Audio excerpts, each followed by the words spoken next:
మనకి ప్రస్తుతం జరుగుతున్నటువంటి యుద్ధంలో ఇజ్రాయిలు, ఇరాను, అమెరికా యుద్ధం చేస్తున్నట్టుగా కనపడుతుంది. కానీ దీని యొక్క ప్రధానమైన ఉద్దేశ్యం, దీని బ్యాక్‌గ్రౌండ్ చాలా అమెరికా కుట్రుంది. ప్రపంచంలో అగ్రదేశాలైనటువంటి రష్యా, చైనా, అమెరికా.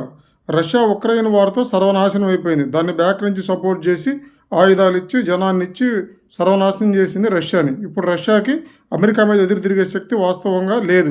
ఉక్రెయిన్‌తో పోరాటమే దానికి సరిపోయింది. ప్రధానంగా ఇక చైనా. చైనాకి అన్ని శక్తులు ఉన్నాయి.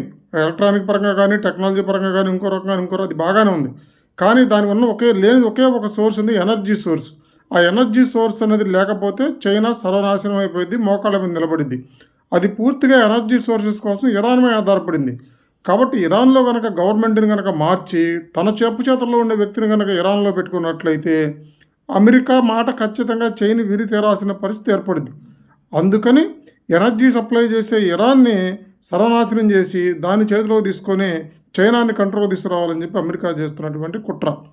ఇజ్రాయెల్ భుజం మీద గన్ పెట్టి ఇరాన్ని నాశనం చేసి చైనాని కంట్రోల్ చేయాలనుకుంటుంది. అలాగే చైనా ఏం చేస్తుంది?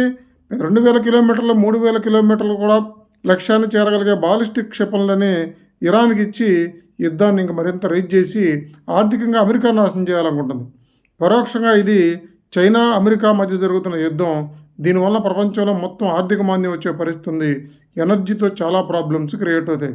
కాబట్టి మీరందరూ గమనించండి. ఇది ఇరాన్, అమెరికా కాదు. ఇది అమెరికా, చైనా యొక్క యుద్ధం.